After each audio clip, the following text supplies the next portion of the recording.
Hey guys, so what we're going to be covering today is looking on how to fill out paperwork and what information exactly do you need to get from the customer and what information do you need to provide for the application, contract, receipt, and stuff like that if it applies. So we're going to start with the credit application, and so every house you go into, if they finance it, everybody needs to fill out a credit application.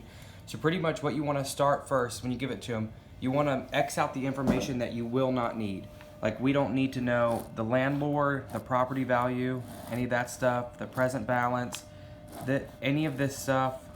We don't need to know. All we need to know is we need their information filled out up here. This has to be filled out completely. And if there's a buyer too, which we always prefer, their information filled out as well.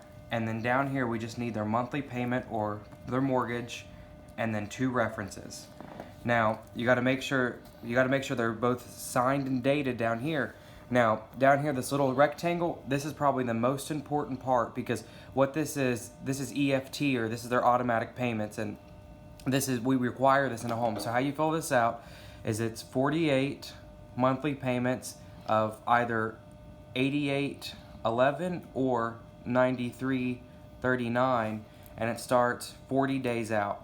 Now, in order for this to be valid, you either have to get a voided check from them, so you can't use the down payment check, so you got to have the check completely voided out, or if they don't have any checks, you fill out their bank information. So it's bank name, the routing number, and the account number of their bank, and you have to make sure that they both sign down here as well. Now, listen, here's a little, guys, this doesn't mean you write this on both one. So if it's a down payment, you just write 8811 here, and if they don't put a down payment, you would write 9339. I don't want there to be any confusion. And then all you do with this is you put it on your clipboard, and you do what with it now, Christian? Hand it to them and say, fill it out. Hand it to the customer. Becky, you're our customer. And you basically say, hey Becky, I've got this information sheet for you to fill out. I've put a line through everything I don't need.